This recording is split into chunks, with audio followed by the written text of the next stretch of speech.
ஐஸ்வர்யா ராயிடம் அழகி போட்டியில் தோல்வி. நடிகை கஸ்தூரியின் இன்னொரு பக்கம் தெரியுமா? இப்படியும் நடந்ததா?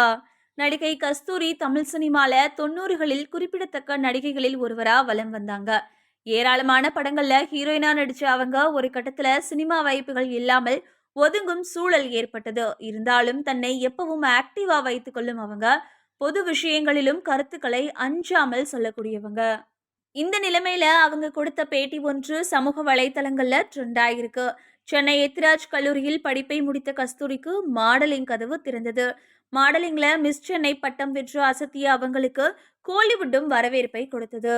இதனையடுத்து ஆத்தா உன் கோவிலிலே படத்துல 1991 ஹீரோயினா அறிமுகமானாங்க. அந்த படம் ஓரளவுக்கு வரவேற்பை பெற்றது. தமிழ் அறிமுகமான அதே வருஷத்திலேயே மலையாளத்திலையும் சக்கரவர்த்தி படத்தின் மூலமா அறிமுகமானாங்க. மலையாளத்திலையும் அறிமுகமானாலும் அவங்களுக்கு தமிழ்ல தான் நிறைய வாய்ப்புகள் கிடைச்சது. அப்படி அவங்க ராசாத்தி வரும் நாள், சின்னவர், செந்தமிழ் பாட்டு, அபிராமி, புதிய முகம், உடன்பிறப்பு அப்படின்னு ஏராளமான படங்கள்ல நடித்து அசத்துனாங்க. அதுல சில படங்கள் ஹிட் ஆச்சு, சில படங்கள் தோல்வி அடைந்தது. படத்தோட ரிசல்ட் எப்படி இருந்தாலுமே கஸ்தூரியோட அழகும் நடிப்பும் நாளுக்கு நாள் ரசிகர்களையும் இயக்குநர்களையும் கவனிக்க வைத்தது. ஹீரோயினா நடிச்சிட்டு இருந்தப்பயே ஷங்கர் இயக்கத்துல கமல் நடித்த இந்தியன் படத்துல அவருக்கு மகளா நடிக்கும் அந்த வாய்ப்பையும் கச்சிதமா யூஸ் பண்ணிக்கிட்டாங்க. சொல்லப்போனா ஹீரோயினாக நடித்த படங்களை விடவும் இந்தியன் படம் அவருக்கு ஒரே இரவில் அதிக பிரபலத்தையும் பெற்றுக் கொடுத்தது அப்படின்னே சொல்லலாம். இதுக்கிடையில தமிழ்ல அவருக்கு வாய்ப்புகள் மெல்ல மெல்ல குறைய தெலுங்கு பக்கம் போய் அங்கேயும் பிஸியானாங்க. ஒரு கட்டத்துல அங்கேயும் அவங்களுக்கு வாய்ப்புகள் குறைய திரைத்துறையில அவ்வப்போது மட்டுமே தலை காட்டிட்டு வராங்க. இப்பவும் கேரக்டர் ரோல்ல சில படங்கள்ல நடித்து வரும் கஸ்தூரி பொது விஷயங்கள்ல அஞ்சாமல் கருத்து சொல்லிட்டு வராங்க.